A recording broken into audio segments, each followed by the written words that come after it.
13장 잡격의 얽매임을 논함에 대해서 살펴보도록 하겠습니다. 여기에서 이야기하는 이 잡격이라고 하는 것은 우리가 순잡에서 봤던 그 잡의 의미가 아니고, 이 잡격이라고 하는 것은 외격을 의미하고 있어요. 외격을. 그쵸? 외격을 의미하고 있는 것이다. 이렇게 살펴보면 되겠습니다. 그래서 잡격이라고도 하고 외격이라고도 합니다. 그러면 이 잡격이나 외격은 무엇을 이야기하는가? 그렇죠? 이것은 뭐예요? 원령에서 원령무용, 그러니까 원령의 용신이 없는 경우 외격을 논할 수가 있는데,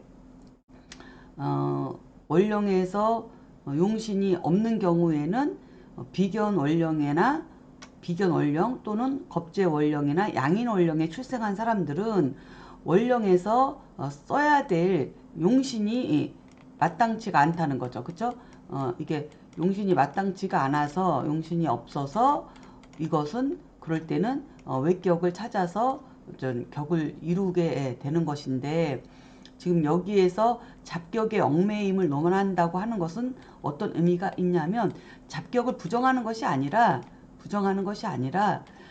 십정격에 준해서, 그쵸? 이렇게 십정격에 준해서 격을 이루고 있으면 이 십정격에 한해서 격을 삼아야 되는데, 이제는 그 당시 청대의 그 당시 문화가 외격에 굉장히 매료돼서 외격에 얽매이는 그런 사례들이 많았던 것 같아요.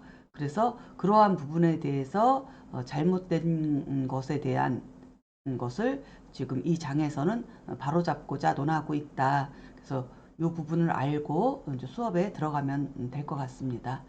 자, 그러면 한번 본문을 읽어보도록 하겠습니다.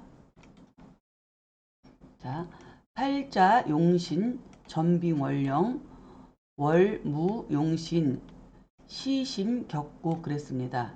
자, 그래서 팔자의 용신이라고 하는 것은, 그죠? 팔자의 용신이라고 하는 것은 써야 되는 것, 그죠? 쓸 용자니까 써야 되는 것, 꼭 써야 되는 것, 사회적으로 꼭 써야 되는 것. 이것은 어디서 구하느냐? 전적으로 원령에서 의존해서 구한다 이거죠. 전적으로 원령에서 의지해서 구해야 되는 것이 팔자의 용신이다. 그래서 이제 그 용신이 순용과 역용에 합당하거나 또한 상신을 만나게 되면 이제 격국으로서 이제 그 사주의 이제는 기준이 될 수 있는 거죠. 그렇죠? 그런데 만약에 원령에 용신이 없다면 그때는 비로소 격국을 찾을 수 있다. 이렇게 얘기했는데, 원령에 용신이 없는데 무슨 격국을 찾나요? 여기서 이 격국은 지금 계속 얘기했지만 외격을 의미하고 있는 거예요. 외격을 이야기하고 있는 거예요. 그러니까는 원래 이렇게 팔자에 용신이라고 하는 것은 원령에서 그 용신을 찾아가지고 그것으로서 격을 삼아야 되는 건데, 원령의 용신이 없을 때도 있다.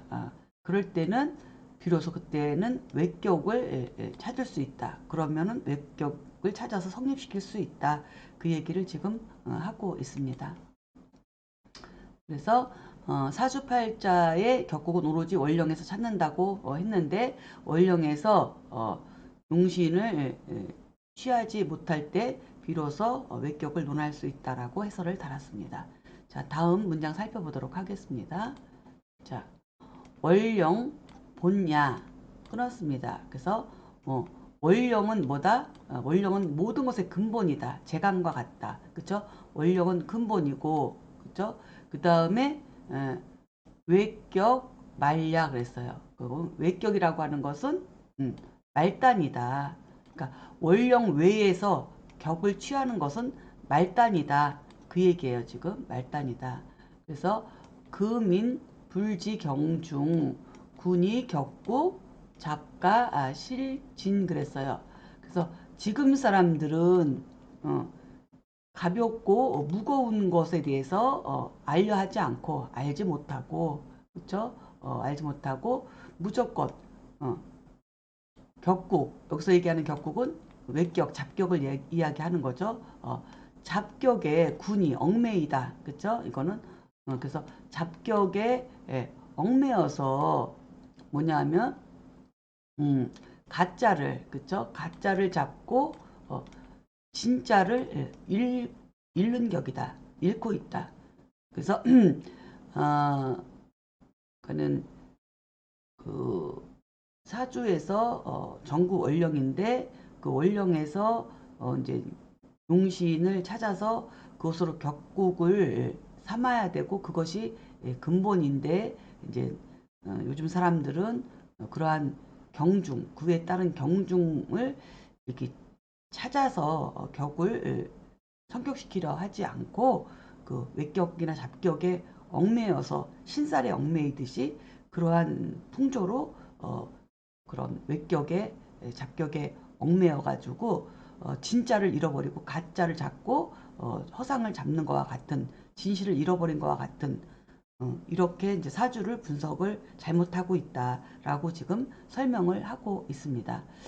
자, 그래서 해설을 보면 자, 원령은 사주팔자의 근본이니 격은 오로지 원령에서 취해야 되고 그리고 외격을 취한다는 것은 원령의 용신이 없을 때 취하는 방법인데 그런 건 어떨 때이냐면 원령이 비견이거나 겁재 또는 양인 원령에 태어나게 되면 저는 그 그 경중을 살펴서 그러니까는 천간에 드러난 것이 재성이나 관성이 있는지 없는지 또 그 재성을 쓰게 되면 식상이 있어서 이렇게 도와줘서 잘 돌아가서 이게 격이 이루어질 수 있는지 이런 경중을 살피지 않고 무조건 원령이 비견겁재 양이면은 무조건 그 격으로 삼을 용신이 없다고 해서 외격을 취하는데 지금 사람들은 사주팔자에 그런 경중을 찾아가지고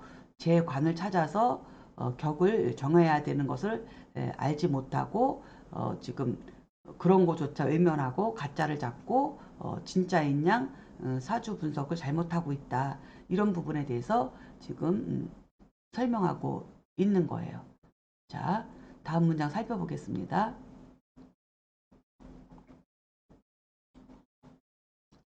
고무생 갑인지월 시상경신 불이위 명살유제 이이위 전식직격 봉갑감복 감복 그랬어요.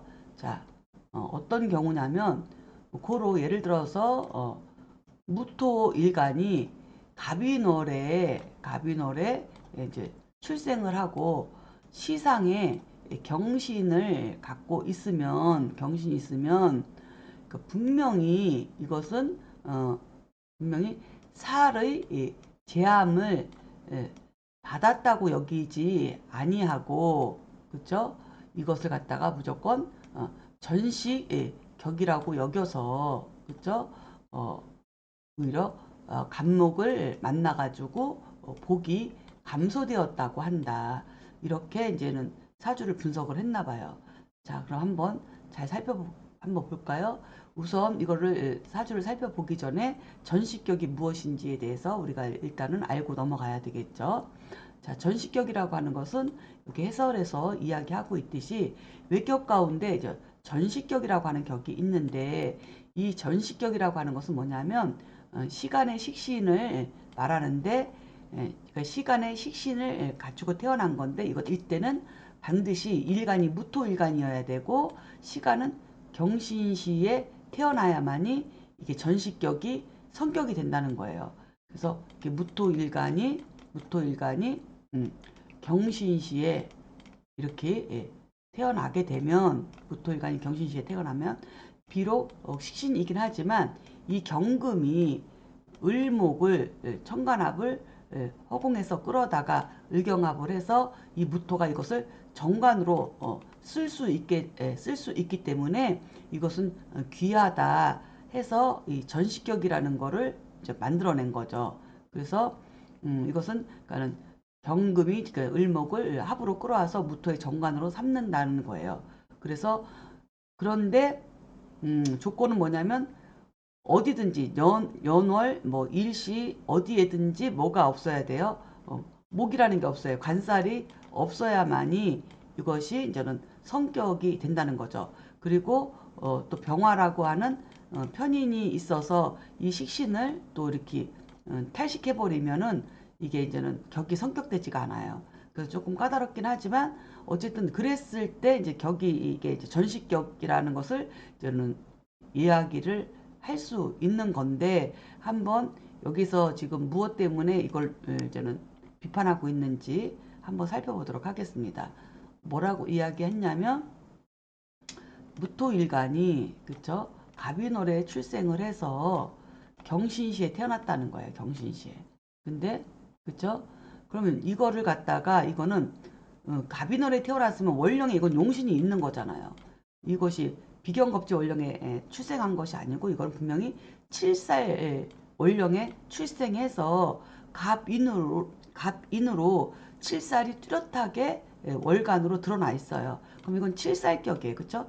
7살격이고 더군다나 이 7살을 제하는 식신까지 시간에 갖추고 있으니 이것을 역용으로서 금극목으로 식신제살격으로 그쵸? 또는 살봉식재격으로 그쵸? 살이 식신을 만난 거죠. 살봉식재격으로 이게 성격이 된 건데 월령에서 분명히 이거 십정격으로 완전 정격으로 성격이 된 이걸 가지고 이거를 살봉식재격이라고 여기지 않고 이것이 무토일간이 경신시에 출생했기 때문에 이거는 전식격인데 월에서 간살을 받기 때문에 전식격이 파격이다. 이렇게 사주를 분석하고 있다는 거예요. 이거는 정말 잘못된 것이다. 그 얘기죠. 예를 들어서 이렇게 무토일간이 뭐 진월에 태어났거나 뭐 축월이나 술월이나 미월에 출생하고 간이 목이 없어서 목관도 없고 또 수인 재성도 없어서 이것이 이제는 격을 이루지 못하고 있는 이런 상태에서 경신시에 이렇게 태어났다면 무토가 비견월령에 뭐 비견월령에서 이거를 이제는 삼을 수 없다.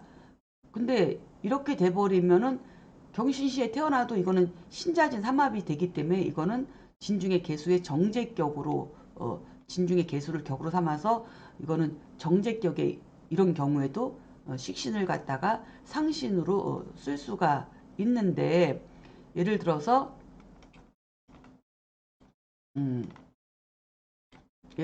이런 경우는 또 있죠. 만약에 미월에 태어났다. 미월에. 그쵸? 미월에 태어났으면 그리고 아무것도 없다. 수도 없고 목도 없다.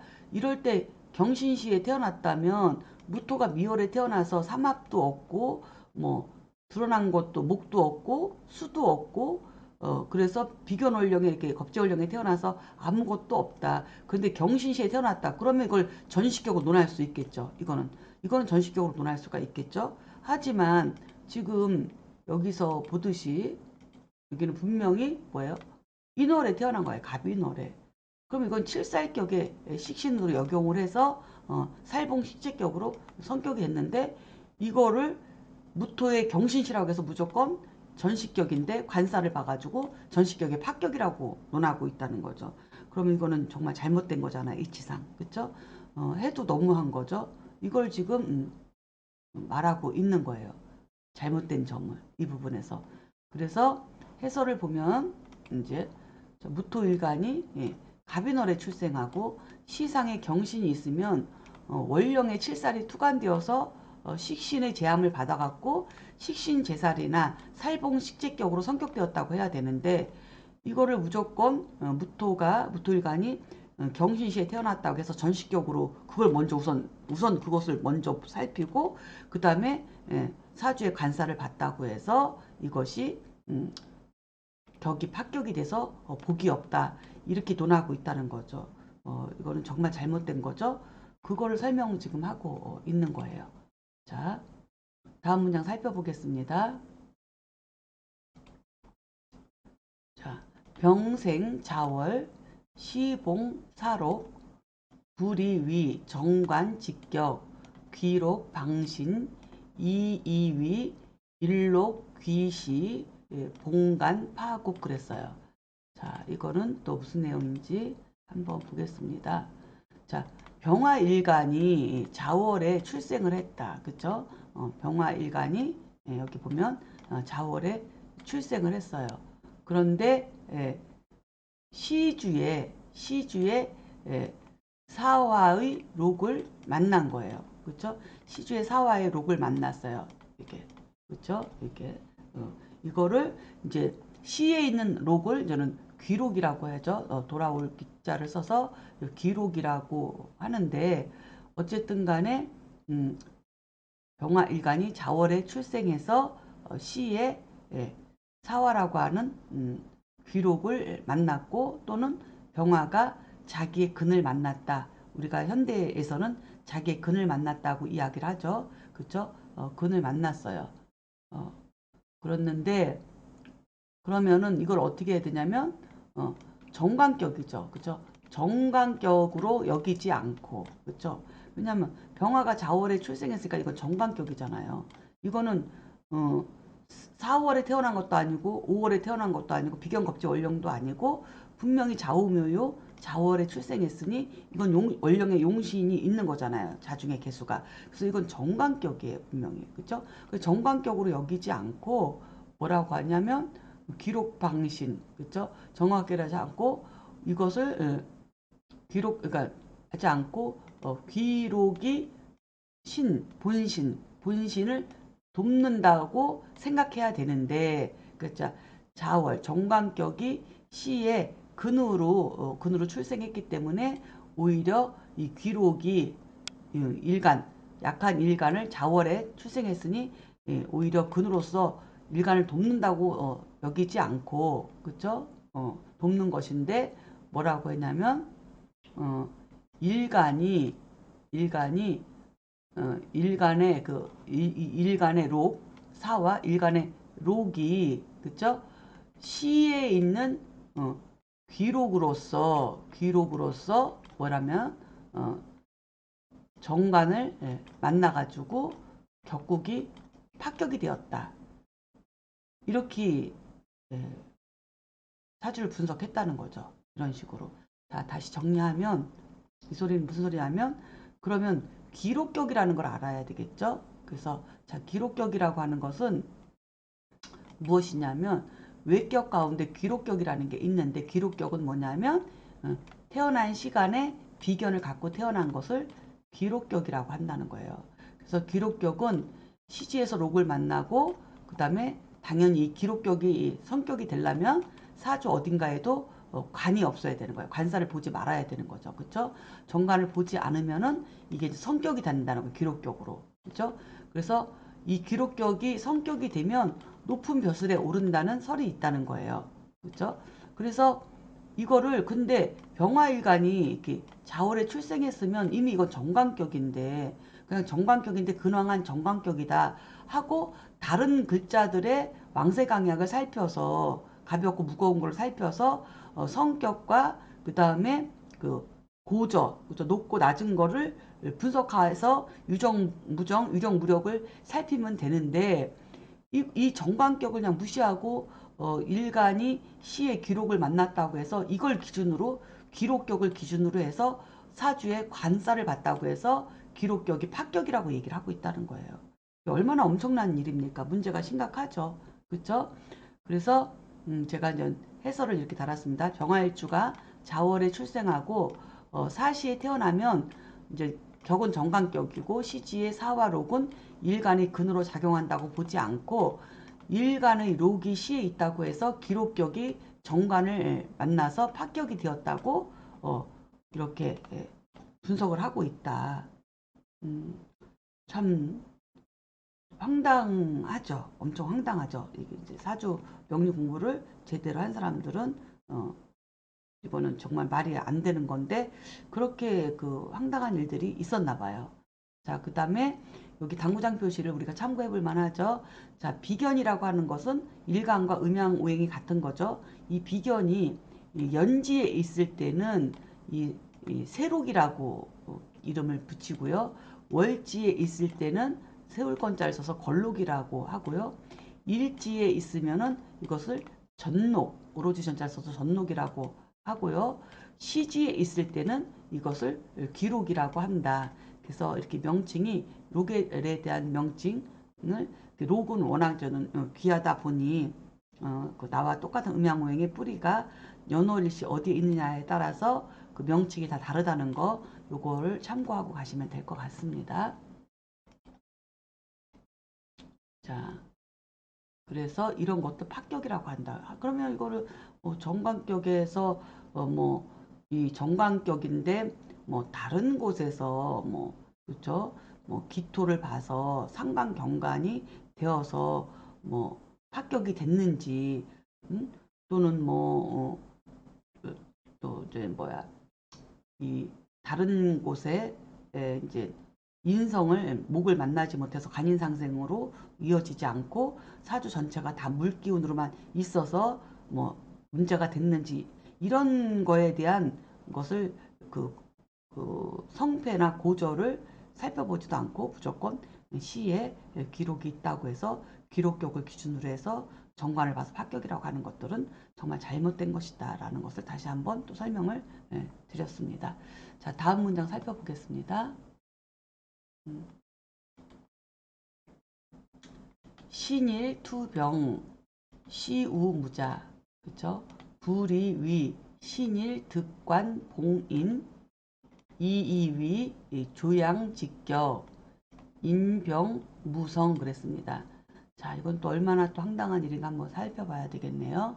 자, 신금일주가 그죠? 신금일주가 그죠? 병화를 드러낸 거예요. 그러니까 드러난 거예요. 병화가 신금일간이 이제는 병화를 드러난 병화를 이제 만난 거죠. 그죠? 드러나고 그다음에 시에서 무자시를 이렇게 만나게 되면은 그죠? 이것을 갖다가 신금일간이 뭐냐면 정관을 그쵸? 정관을 얻고 그다음에 인성을 만났다고 불이위 여기지 않고 이것을 뭐냐면 조양격이라고 여겨서 병화로 인해서 격을 이루지 못했다고 이렇게 설명을 하고 있다는 거예요. 자, 말이 좀 복잡한 것 같은데 한번 이제는 조양격이 뭔지 살펴보고 그다음에 예문을 살펴보는 순서로 설명을 드리도록 하겠습니다. 자, 조양격이라는 게 있어요. 외격 가운데. 자, 조양격이라는 게 있는데 이 조양격이라고 하는 것은 꼭 신금일간이어야 돼요. 그렇죠? 신금일간이 무자시에 출생하면 이루어지는 격이에요. 그래서 신금일간이 무자시에 태어났을 때 이 자가 저는 이제는 그 자시 새벽에 태어난 걸 이야기하는 거죠. 이렇게 신금일간이 이제 무자시에 출생하면 조양격이라는 것이 성격이 될 수 있는데 그거는 뭐예요? 월령에 뭐가 없을 때요. 월령에 용신이 없을 때 외격을 찾을 수가 있는 거거든요. 그렇죠? 근데 여기서는 지금 월령 얘기는 하지 않았어요. 어쨌든 간에 신금일주가 무자시에 태어나면 조양격이 있는데 근데 무토가 이제는 이거는 이론은 뭐냐면 이 무토는 화토공수로다가 이게 무토는 병화와 같은 작용을 하기 때문에 병화의 록이 사화라고 하면 무토의 록도 사화죠. 그렇죠? 이 사화가 록을 같이 공유하기 때문에 이 무토가 사화를 끌어와 가지고 그렇죠? 사화를 끌어와서 신금 입장에서는 사중의 병화를 정관으로 쓴다는 거예요. 록을 무토가 이 사화를 끌어와서 그렇죠? 그리고 또 이 시지에 있는 이 자수가 또 사화 중에 무토, 사중의 무토랑 이렇게 무게합으로 끌어온다는 거죠. 무게합으로. 그죠? 사중의 무토를 이렇게 합으로다가 이렇게 움직여서 동하게 해서 사중의 병화 또 이게 정관을 쓴다는 이론이에요. 결국은. 그래서 무토가 사화를 로고로 쓰고 자수가 사중의 무토를 이렇게 움직여서 끌어와 가지고 결국은 사화를 로고로 끌어와서 사중의 병화를 신금 입장에서는 정관으로 쓴다는 거예요. 그래서 신금일간이 무자시에 태어나 이제 금수가 많고 화를 보지 않아야 성격이 된다는 거예요. 화를 보지 않아야 성격이 된다는 거예요. 그런데 지금 이 경우에는 지금 뭐냐 하면 지금 설명하고 있는 것이 신금일간이 무자시에 태어났지만은 뭘 갖고 있다는 거예요. 병화를 갖고 있다는 거예요. 그렇죠? 그 원문을 다시 한번 살펴보면 원문을 살펴보면 이거죠. 신금일주가 병화가 드러났다는 거야. 신금일주가. 정관이 이미 드러나 있어. 그리고 시에서 무자시를 만났어. 이 얘기죠. 그러면 신금일간이 이미 정관을 얻었기 때문에 여기가 6월에 태어나서 걸록이든 신월에 태어나서 겁재격이든 걸록이든 비견 겁재 월령에 태어났다 하더라도 연월간에 이미 정관이 그쵸? 이미 이 정관이라고 하는 것을 봤기 때문에 이거는 걸록이나 겁재격의 정관으로서 역용으로 이거는 격이 그냥 성격되는 건데 이미 정관이 나와 있으니까. 근데 이 무자시만을 보고 뭐냐고 하면 이거 신금일주가 무자시의 조양격인데 월에 정관을 봤기 때문에 격이 성격을 이루지 못했다. 파격이다. 이렇게 설명하고 있다는 거죠. 그렇죠? 이 부분을 이야기하는 거예요. 그래서 조양격이 성격이 되려면 옆에 예문을 살펴보면 돼요. 자, 신금일주가 6월에 태어나서 비견 월령에 태어나서 용신이 없는 거예요. 그러면 연월간에 병화나 그쵸? 그 다음에 목, 그쵸? 가불목이나 재관이 있으면 또 다른 곳의 경중을 살펴가지고 그쵸? 성패를 보고 그 다음에 유정무정으로 성패를 보고 유정무력으로 고조를 살펴보면 되는데 그런 건 아예 볼 생각도 하지 않고 신금일주가 무자시에 태어났다고 해서 이거는 조양격인데 조양격인데 병화를 봤기 때문에 이건 파격이라고 했지만 여기서는 조양격이 성립될 수 있다는 거예요. 신금일주가 아무것도 보지 못했기 때문에 병화도 못 보고 재성도 못 보고 비견겁재로 이렇게 인성만 왕하기 때문에 무자시에 태어났으면 이것은 조양격으로 성격되었다고 볼 수 있다는 거예요. 신금일주가 무자시를 만났는데 제 관을 보지 못하고 월령에 용신이 없을 때 이거는 조양격의 성격이에요. 하지만 이거는 조양격이 아닌데 이거는 걸록격 또는 겁재격으로 성격되는 건데 이것을 조양격으로 잘못 보고 정관을 봤기 때문에 조양격의 파격이라고 논하고 있다. 이 부분을 지금 비판하고 있는 거예요. 자, 이해하셨죠? 자, 그래서 이제 해설을 살펴보면 신금일간이 천간에 병화가 투관되고 이미 사주의 무자시가 되면 관인상생으로 그쵸? 이미 성격이 되었다고 해야 하는데 이제 조양격이라고 여겨서 병화 정관을 만나 파격이 되었다고 한다. 그쵸? 그래서 관인상생 그쵸? 이렇게 관인상생이 되는 거죠. 신금일간이 병화를 봤으니까 월령에 무용하더라도 이미 이거는 정관격이고 정관격이 인성까지 만났으니까 그렇죠? 그래서 이거는 화생토 토생금 관인상생으로 성격된 것을 조양격의 파격이라고 본다는 것은 참 큰일 날 일이다. 이렇게 살펴볼 수가 있습니다. 자, 그래서 다음을 이제 또 본문을 읽어보도록 하겠는데 지금 또 시간이 또 다 돼서 참 안타까워요. 이게 시간에 맞춰서 강의를 해야 되다 보니 이게 장별로다가 챕터별로 이렇게 장별로 설명을 하고 정리를 해주고 이렇게 하면 좀 수업이 더 좀 좋았을 텐데 이렇게 시간에 맞추다 보니 중간에 이렇게 끊어지고 해서 좀 수업이 이제는 이렇게 부드럽게 넘어가지 못해서 죄송합니다. 그래서 시간 관계상 오늘은 여기까지 하고 그 다음에 잠시 쉬었다가 다음 시간에 또 뵙도록 하겠습니다. 조양격에 대한 거에 대해서 설명을 했습니다. 자, 그러면 본문을 읽어보도록 하겠습니다.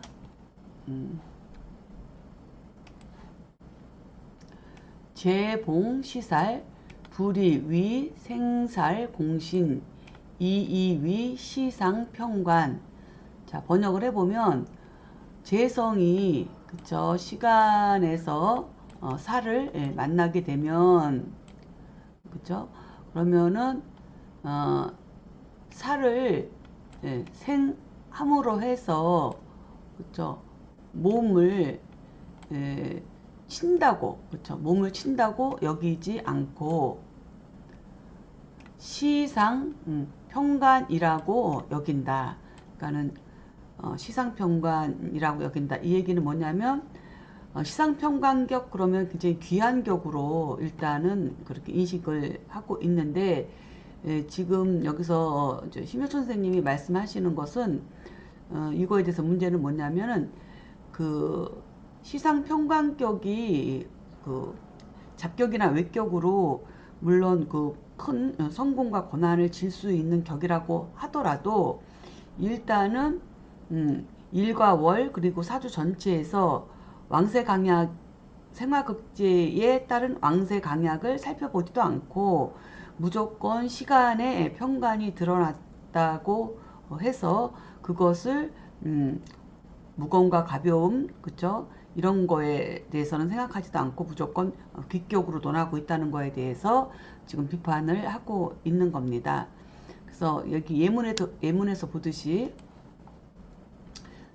신축, 경자, 병신, 임진 이러한 사주 구조를 가지고 있는 경우에 자, 병화일간이 자월에 출생해서 신자진 수국을 이루어서 평관이 시상으로 잘 드러나 있어요. 드러나 있지만 이것이 시상평관이라 하더라도 결국은 일간을 치는 것이니까 여기에 뭐라든가 목이라도 있어서 이렇게 뭐 살인상생으로 뭐 돌아가든가 아니면 병화가 뭐 시간에 뭐 록이라도 사화나 양인 오화나 이런 거라도 뭐 가지고 있어서 일간이 근황한 상태라고 하면은 시상평관격을 논해볼 만하지만 그런 거를 따져보지도 않고 무조건 그 시간에 평관이 있는 것만으로도 시상평관격으로 논하는 이런 문제에 대해서 지금 설명을 하고 있습니다. 자, 그래서 해설을 살펴보면 시상평관격은 일간이 일단은 신강해야 되고 또는 다른 간지에 이제 평관을 보지 말아야 되는 거죠. 오직 시간에만 평관이 있고 일간이 로강지로 근황해야지 이게 성격이 되는 건데 그러나 이러한 이치는 논하지 않고 무조건 시상에 평관 칠살이 있으면 시상 평관격으로 논하고 있는 것에 대해서 지금 이제 문제 제기를 하고 계시는 거죠.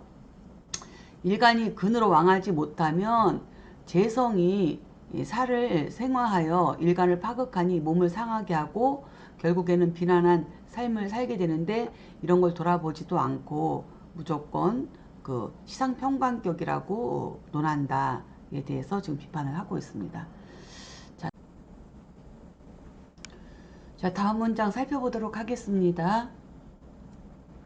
계생 4월 시우갑인 불이위 암관 수파 이이위 형합 성격 이렇게 설명하고 있네요.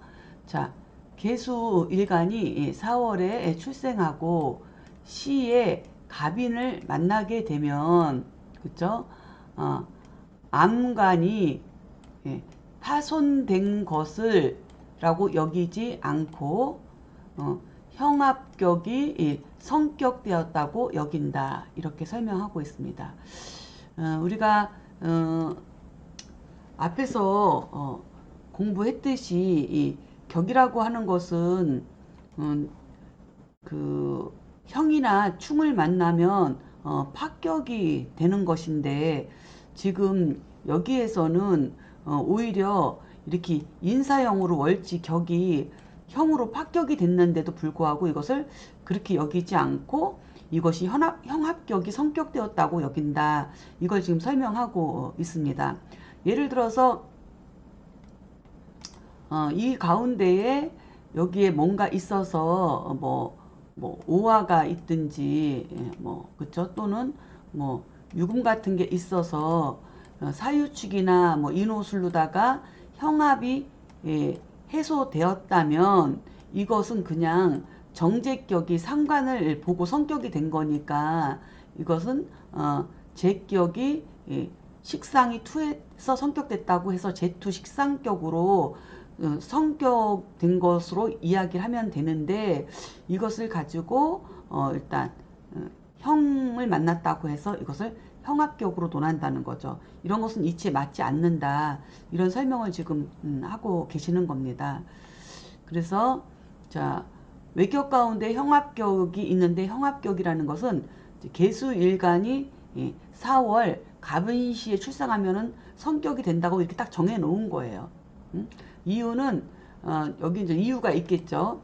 자, 이유는 뭐냐면 인사형을 하게 되면 사중에 암장되어 있는 무토, 그 다음에 경금, 병화가 형으로 개고된다고 지금 본 거예요. 형으로 인사형으로서 이게 열려서 개고가 돼서 개수한테 무토는 정관이고 그 다음에 개수한테 경금은 정인이고 개수한테 병화는 정제가 되기 때문에 아주 다 귀한 뭐예요?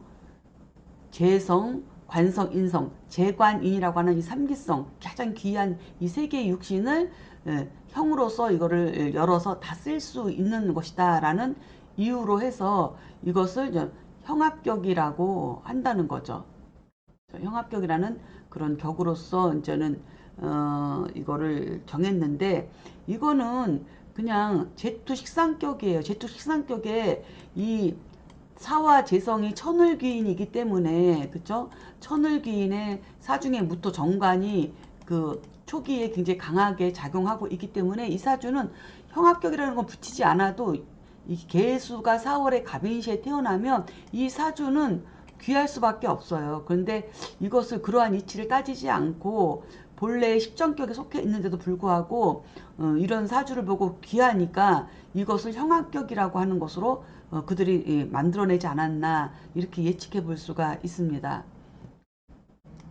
그래서 근본에서 기준 근본에서 벗어나지 않은 상태에서 이론들이 정리가 돼야 되는데 이런 것들이 문제라고 여긴 것이 맞아 심혜선 선생님의 이제 판단이시죠. 판단이 잘못되었다고 했기 때문에 이렇게 이 자평진전에서 지금 자기의 견해를 이렇게 설명을 하고 있는 겁니다.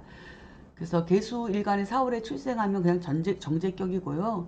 그 다음에 시주가 갑인시이면 제투 식상격이 오히려 형으로 인하여 합격이 되는데 이것을 형합격이라고 논하고 있다.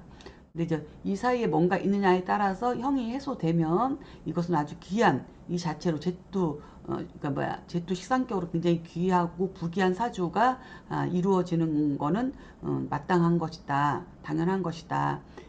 근데 이렇게 이치에 맞지 않는 이런 격을 만들어서 이걸 이렇게 쓰고 있으니 이거에 대한 문제점을 지금 말씀을 하고 계시다. 이렇게 해서 살펴보도록 하겠습니다. 자, 다음 문장을 읽어보겠습니다. 자, 개생동월 유일 해시 투무좌술 불이위 월겁 걸록 용관 통군 이이위 공술 직격 전실 분리 이렇게 설명하고 계시는데요. 한번 번역을 살펴보면 개수일주가 겨울에 출생하고 유일 해시에 그쵸? 해시에 유일 해시에 또 무토가 드러나고 술토에 앉아 있다. 뭐가 무토가 이렇게 앉아 있다. 그렇죠? 이렇게 자리하고 있으면 이제 한번 이제 보면은 자 이렇게 개수가 겨울에 자, 겨울이면 뭐 자월도 될 수 있고 해월도 될 수 있죠. 겨울에 그 다음에 유일에 해시 해시에 태어났는데 무토가 이렇게 드러나고 술토에 좌했다. 지금 이거죠. 그러면은 이렇게 사주가 구조가 되겠네요. 이렇게 구조가 돼버리면 그거죠. 이게 어, 개수일간이 자월 겨울에 태어나서 그쵸? 유일 그쵸? 유일 해시에 출생하고 무토는 천간에 드러나고 술토에 이렇게 자리를 좌하고 있다 이거죠. 지금 여기까지가 요 내용이에요. 그러면 이렇게 되면 월겁 그렇죠? 월겁격이나 걸록격 그러니까는 여기 만약에 겨울이라고 했으니까 해월에 태어났으면 월겁격이고 그렇죠? 자월에 태어났으면 걸록격이라는 거죠. 그렇죠? 월겁 걸록격이라고 여기지 않고 뭐라고 여기지 않고 어 하냐고 정관용신이 통근이 된 건데 이렇게 걸록이나 월겁격에 이 정관이 드러나고 술토에 정관이 이렇게 통근된 것인데 이것을 갖다 그러면은 걸록격의 정관 또는 월겁격의 정관격으로 이미 이거는 성격이 된 거죠. 이렇게 되면 그렇죠? 이미 이렇게 성격이 된 것인데 이것을 공술격으로 보고는 공술격으로 여기고는 뭐라고 했냐면 전실분리 술토가 전실돼서 이롭지 않다 이렇게 이야기를 하고 있다는 거예요. 그래서 그 공술격은 뭐냐 이 공술격은 말 그대로 이 술토가 공엽이 되어 있어야만이 공술격이 성격이 되는 건데 술토가 이렇게 드러나 있기 때문에 이거는 공술격이 분리해서 공술격의 파격이다 이렇게 이야기를 한다는 거야. 이 공술격하고 무슨 상관이 있어? 아무 상관없어요. 겨울에 태어나면 이게 걸록격 아니면 월겁격이 돼갖고 정관에 뿌리를 튼튼하게 갖고 있어서 걸록격이나 월겁격으로 이미 성격이 된 건데 이것을 이렇게 여기죠. 여기 술토가 이렇게 공엽이 되어 있어서 그죠? 유술해로 이렇게 공엽이 되어 있어서 이게 공술격이 되어야 되는데 술토가 이렇게 연지에 드러났기 때문에 이게 공술격의 파격이다. 지금 이런 얘기를 하고 있다는 거예요. 그러니까 우리는 이제 공부를 쭉 해왔고 11전 선생님이 어떤 얘기를 하려 하는 것인지 그 내용을 아니까 그 입장에서 봤을 때는 황당한 거죠. 이런 것 자체들이. 그쵸? 그래서 그럼 한번 공술격이 어떻게 된 건지 한번 해설을 보면서 다시 한번 설명을 이어가도록 하겠습니다. 자, 외격 가운데 공술격이라고 하는 것이 있는데 이 공술격이란 천간에 무기토가 투간이 되고 지지에서 술토가 공엽되면 성격이 된다는 거예요. 그래서 이 격의 특징은 금수나 목화로 편중되어 있는 거라는 거죠. 그래서 아까도 설명했듯이 지금 예문이 똑같이 나왔네요. 자, 계수일주가 그쵸? 겨울에 태어났어요. 겨울에 유일 해시에 태어나서 무토가 천간에 드러나고 이 무토가 술토에 자하고 있다. 자리를 통근을 하고 있다. 이 얘기죠. 이렇게 되어 있으면 이런 거 같은 경우는 그냥 걸록격의 정관을 써서 걸록격이 정관용신으로 격이 성격된 건데 유하고 해 사이 술토가 공엽되어 있기 때문에 이건 공술격으로 봐야 되는데 술토가 나와 있어서 파격이다. 이렇게 논하고 있다는 얘기를 하고 있는 거죠. 지금. 그렇죠? 그런데 지금 예를 들어서 옆에 있는 이 예문은 적천수 천미에서 내놓은 예문인데 이런 거죠. 임수일간이 6월에 이렇게 태어났으면 이 해와 유 사이에 술토가 공엽되어 있고 그쵸? 무토와 기토가 이렇게 투간되어 있다. 투간되어 있고 술토는 공엽되어 있다. 이렇게 해유 사이에 이런 것이 바로 공술격이다라고 하는 예문이 적천수선미에 나와 있는 예문이에요. 그래서 이런 것은 이런 경우에는 이게 이제 공술격이라고 이야기를 하는데 과연 이게 공술격이 맞을까요? 한번 살펴봅시다. 일단은 임수가 6월에 태어나서 신유술 방국으로다가 이미 인성이 굉장히 강하네요. 이거 그냥 정인격 아닌가요? 정인격. 그렇죠? 정인격이고 정인격인데 일단은 이렇게 정관과 편관이 이렇게 나란히 혼잡으로 드러난 것은 불리하지만 그래도 격은 좌우묘의 월지에 뚜렷하게 격이 방국으로 이루어져 있고 그 다음에 여기에서 일단은 이렇게 토생금을 받으면 되는 거 아닌가요? 정관과 칠살의 관살 혼잡이지만 격이 정인격이니까 이게 관인상생, 살인상생을 그냥 관살을 설계해서 인성격으로 성격을 충분히 시킬 수 있어요. 다만 격에서 고저로 봤을 때는 저에 속하겠죠. 이게 저에 속하는 거죠. 그렇죠? 고 높은 건 아니지만 높은 격은 아니지만 그래도 격은 성격된 거예요. 관살 혼잡이라 하더라도. 그래서 이게 뭐 특히 또 자세히 살펴보면 이것이 또한 무게압으로 또 이렇게 묶이죠. 무게압으로. 그렇죠? 그래서 어떻게 보면은 이게 양인압살로다가 이게 정편인도 해결이 됐네요. 지금 보니까. 그렇죠? 무게압으로 묶였으니 이거는 깨끗하네요. 청해졌어요. 정인격의 정관을 그냥 용신으로 쓰면 되죠. 다만 이거 갖고 논쟁은 있을 수 있어요. 이게 무게합인데 무게합은 무게합인데 기토가 이 개수를 토곡수를 해서 이게 무게합이 된다 안 된다 이 부분의 논란은 있을 수 있겠네요. 이 부분에 대한 논란은 그렇죠? 이것이 무게합이 되느냐 안 되느냐에 대한 논란은 있을 수 있어요.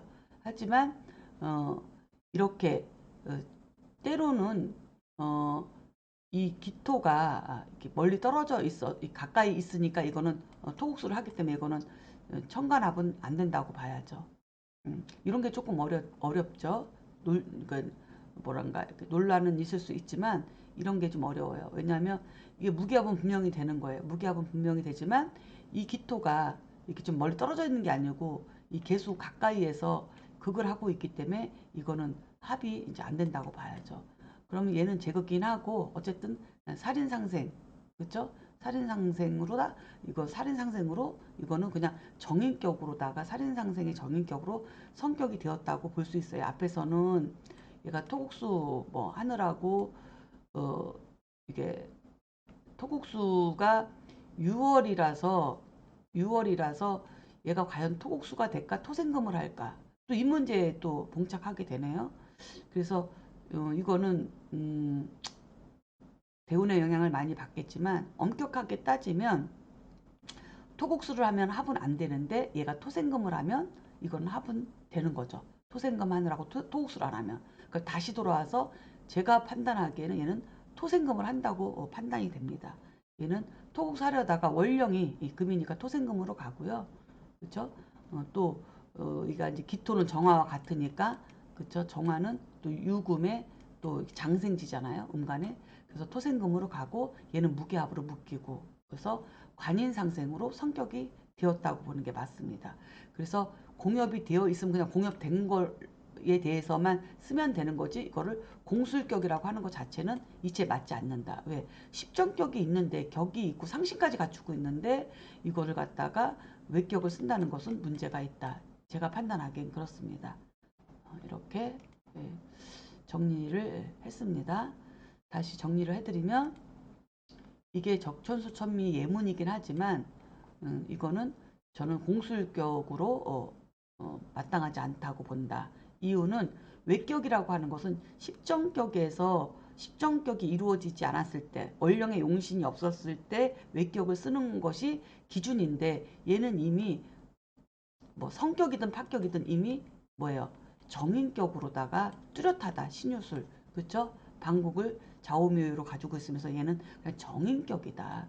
그리고 관살혼잡은 되어 있지만 이 기토가 그쵸? 이 유금 정화의 장생지로서 얘는 토생금을 하느라고 토국수를 하지 않으니 이 무토와 계수의 양인합사는 이루어진다.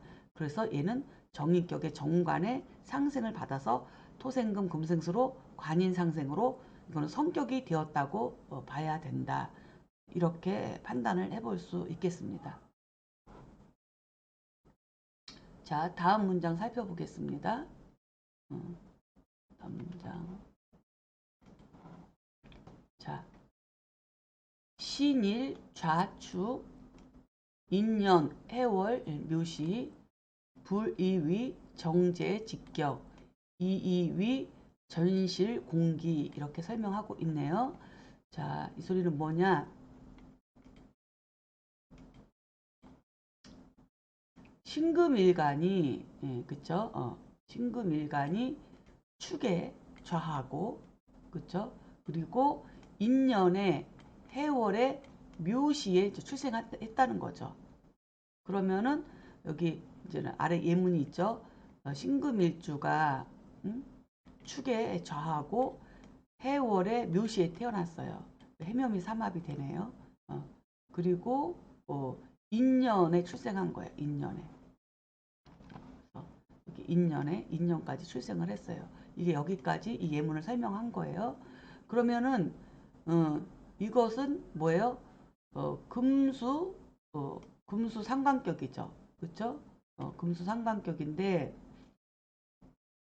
금수 상관격의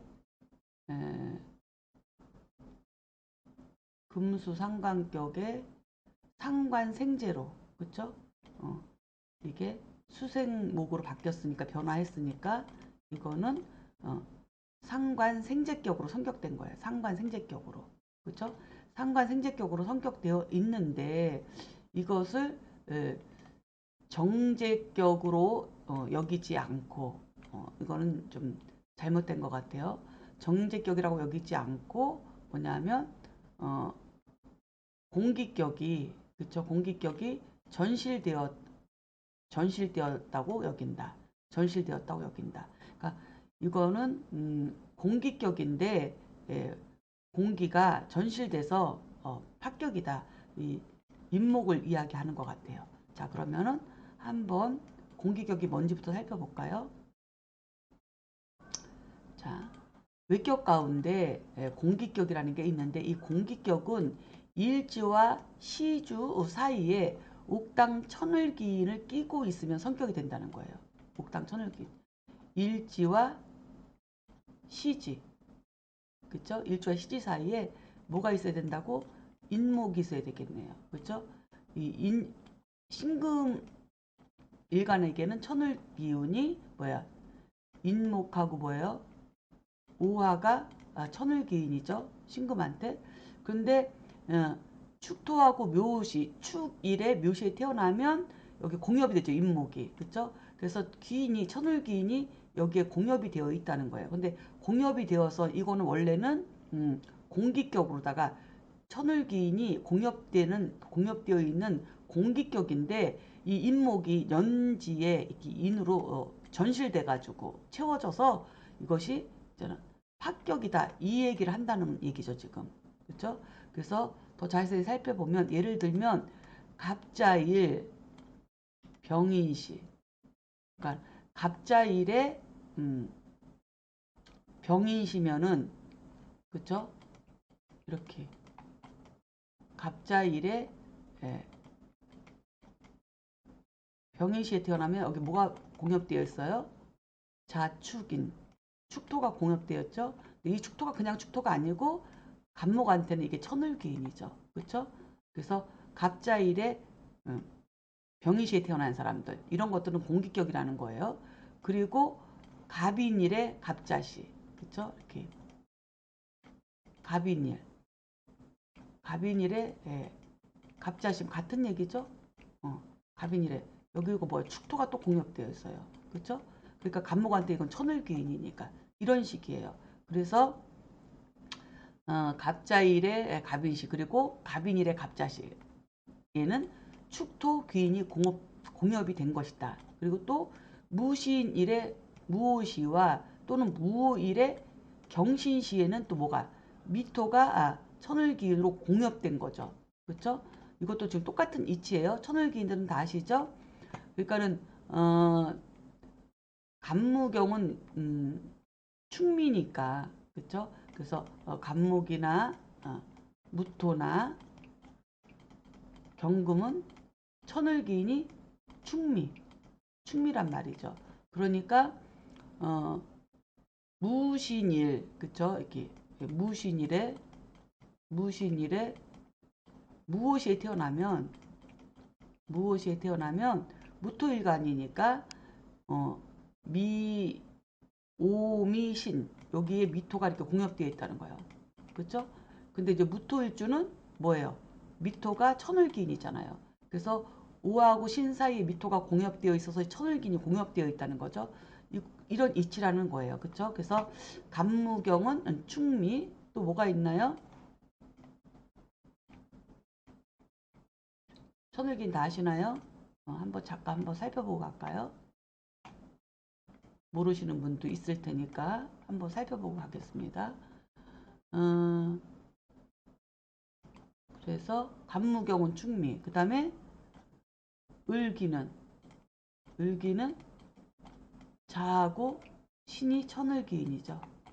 그 다음에 신금은 인호가 천을기인이고요. 여기 있듯이 그쵸? 신금은 인호가 천을기인이고 간무경은 충미가 천을기인이고 아까 썼던 것처럼 그쵸? 간무경 간무경은 충미가 천을기인이고 을기는 자신 신금은 인호 그 다음에 또 뭐가 있나요? 병정 그쵸? 병정화 일간한테는 뭐예요? 해하고 유금이 천을기인이고요. 그 다음에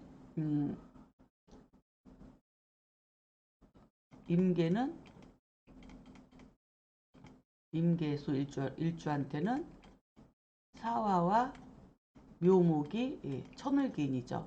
그쵸? 그래서 갑을 병정 무기 경신 임계 다 됐네요. 그쵸? 이렇게 이게 간무경은 충미, 을기는 자신, 신금은 인호, 병정화는 해유, 그 다음에 임계는 사묘. 이게 천을기인인 거예요. 이런 천을기인들이 공엽되어 있으면 이거를 갖다가 공기격이라고 한다. 지금 이렇게 이제 살펴봤습니다. 자, 그래서 그 내용을 알고 이제 보면 다시 예를 들면 갑자일의 병인시 그리고 갑인일의 갑자시에는 축토가 공엽되어 있고 그다음에 무신일의 무오시와 무오일의 경신시에는 미토가 공엽되어 있고 또 갑신일의 경오시 또 경오일의 갑신시에도 또 미토가 천을기인으로 공엽되어 있고 신축일의 신묘시 또는 신묘일의 신축시에는 또 임목이 천을기인이 공엽되어 있고 을미일의 을류시나 을류일의 개미시에는 또 신금이 천을기인이 공엽되어 있고 임인일의 갑진시나 갑진시에는 묘목 천을기인이 각각 공엽이 되어 있다는 거죠. 이렇게 공엽되어 있으면 이게 공기격이 성격이 된다는 거예요. 그렇죠? 그리고 이 공격격이 성격이 되기 위해서는 일간이 신왕한 것을 요구하고 또 공엽된 그 공기격이 글자가 충이나 형을 만나면 파격이 된다는 이런 이론이에요. 그래서 이런 이론인데 대신에 뭐예요? 전실되면은 그런 기인이 사주에 드러나 있으면 파격이 된다는 얘기죠. 그래서 지금 다시 해설을 살펴보면 이제 신금일간이 그렇죠? 신금일간이 일지에 축토가 있고 인년 해월 묘시에 태어나면 상관격이 해묘로 회합하니 상관격이 재성으로 인해서 성격된 것인데 그죠? 상관생재로 성격된 것인데 연지에 임목이 있어서 공기가 전실되어 파격이라고 한다. 이렇게 지금 설명을 하고 있습니다. 근데 좀 이상하죠? 왜냐하면 지금 원문에 이게 좀 문제가 좀 있어요. 신금일간이 해월 묘시는 이게 상관격에 상관생재로 이것이 상신이 돼서 격을 이룬 것인데 지금 여기에서는 정제격이라고 이렇게 이거는 잘못 좀 오타라고 해야 될까요?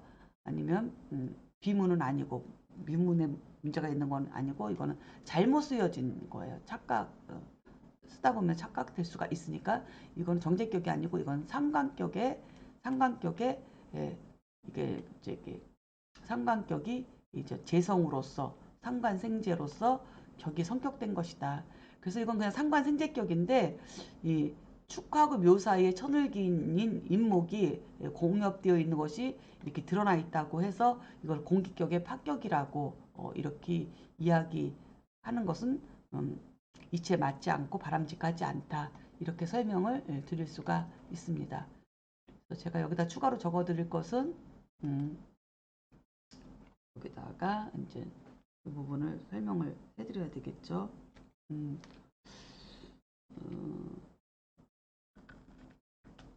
원문에 제격이라고 한 것은 실수로 보인다. 실수로 보인다. 상관격의 재성으로 성격된 사주이다. 이렇게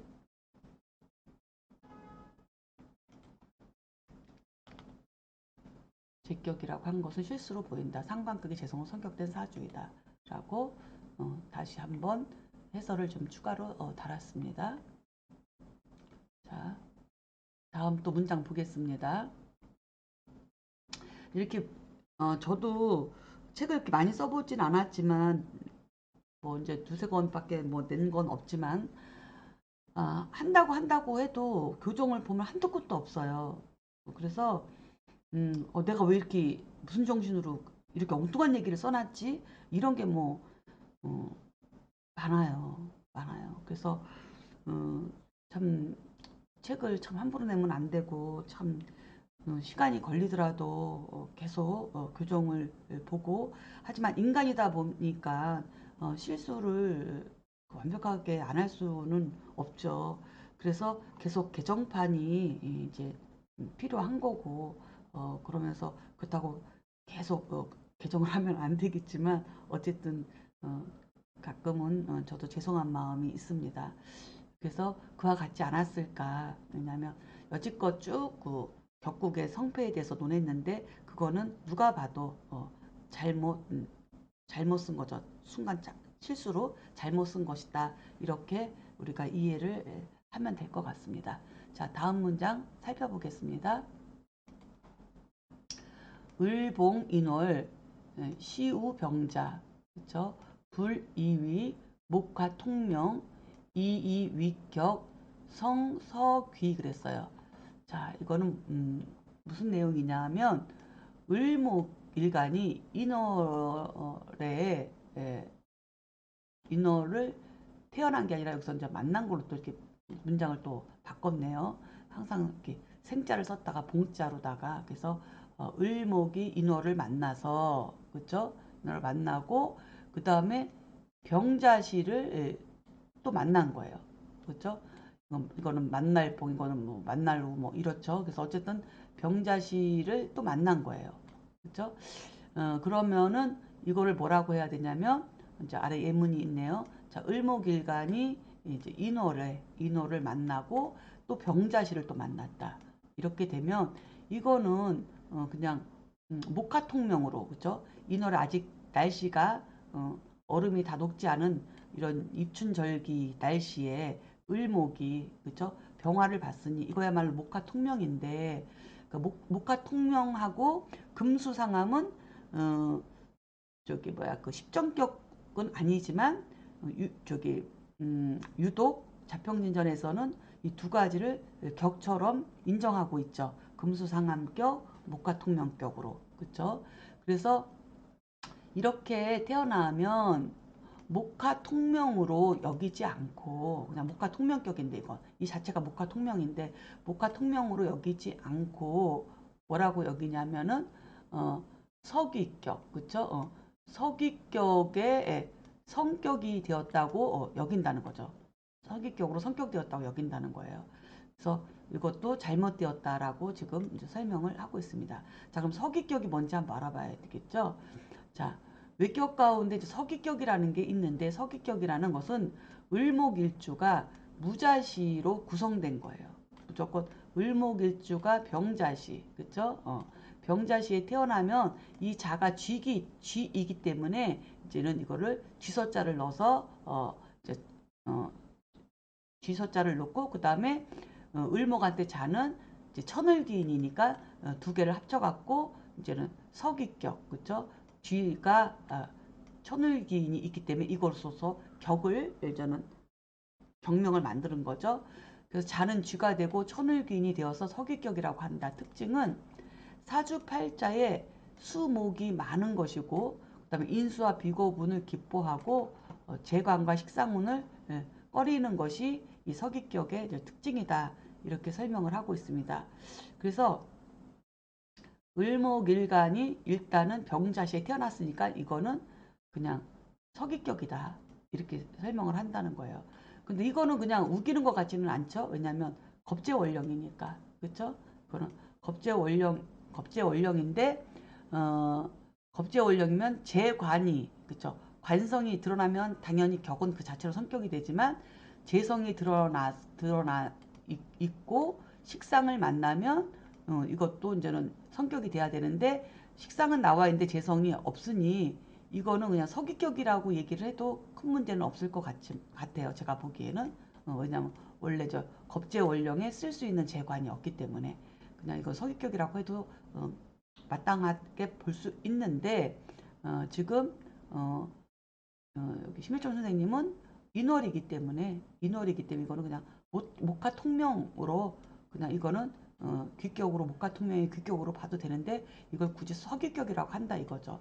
물론 서기격이라고 하는 것은 월은 얘기 안 했어요. 을목일주가 병자씨만 만나면 이거는 서기격이 성립된다고 했거든요.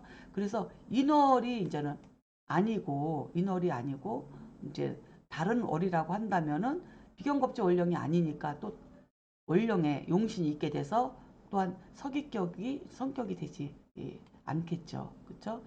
그래서 이런 것을 이제는 조곤조곤 이제는 논리적으로 따지고 있습니다. 그래서 서기격에 대해서 알아봤어요. 자, 그 다음에 자, 다음 문장을 살펴보도록 하겠습니다. 자, 본문을 읽어보도록 하겠습니다. 자, 여차 류논 백무 일시 차계 유불지명리 망위 평다냐 그랬어요. 자, 문장을 살펴보면 이와 같이 그죠? 그릇된 논리는 백에 하나도 오름이 없다. 그죠? 오름이 없으니 이것은 모두 명리를 제대로 알지 못해서 그죠? 유래된 망령된 논평이다. 이렇게 설명을 하고 있습니다. 자, 그래서 해설을 한번 살펴보면 이처럼 그릇된 이론은 명리의 기본을 모르고 하는 자들의 망령된 논평과 같다. 그래서 격을 잡을 때는 오로지 그쵸? 월령에서 정하고 외격은 월령에서 용신이 없어서 그렇죠? 그래서 용신이 없는 경우에 격국이 성립되지 않으면 잡을 수 있다는 것을 기초로 해서 그거를 기준으로 해서 외격을 삼아야 된다는 거죠. 그래서 예를 들면 뭐 사주가 한 가지 오행으로만 이루어져 있다면 이것은 뭐 어떻게 십정격으로 정할 수 없죠. 그래서 목으로만 다 이루어졌다 그러면 그런 것을 뭐라고 해요? 그렇죠. 곡직격이라고 하고 또 화로만 다 이루어져 있으면 뭐 염상격이라든가, 그쵸? 그 다음에 토로 다 이루어져 있으면은 뭐야, 가색격, 그쵸? 그 다음에 금으로 다 이루어져 있으면 뭐 종역격, 그 다음에 수로 다 이루어져 있으면, 사주가 온통 수로 이루어져 있으면 윤합격, 뭐 이런 식의 그런 경명이 오행에 따라서 경명이 정해진 것도 있고, 그 외에 또 뭐 합리적인 외격이 있긴 하죠. 근데 항상 기준은 외격은 십정격에서 이루어지지 않았을 때를 이야기해야 된다는 얘기죠. 그리고 또 그 십정격이 원령에 있는데 파격이라고 해서 외격을 찾으면 안 되겠죠. 그냥 십정격에서 파격이면 그냥 파격인 거예요. 외격은 오직 원령에서 용신이 없는 경우에만 우리가 그걸 기준으로 해서 외격에 대해서 논할 수 있다. 그 부분을 다시 한번 이제 우리가 이 자리에서 이제 알고 가야 되지 않을까 이렇게 생각을 합니다. 그래서 이제 여기까지가 우리가 이제는 잡격의 얽매임을 논함에 대해서 지금까지 이제 설명을 드렸고요. 그 다음에 다음 시간에 이제 이어서 33장과 이어서 와전된 학설에 대해서 논함에 대해서 우리가 이제는 살펴보도록 할 것입니다. 어느덧 이렇게 하다 보니 이제는 거의 이제 2부가 이제 끝나네요. 34장 와전된 학설에 대해 논함이 이제는 2부의 이제는 끝이고, 그 다음에 35장부터는 저는 3부로 넘어가게 됩니다. 그래서 좀 어느덧 아쉽네요. 그러면은 다음 시간에 바로 뵙도록 하겠습니다. 수고하셨습니다.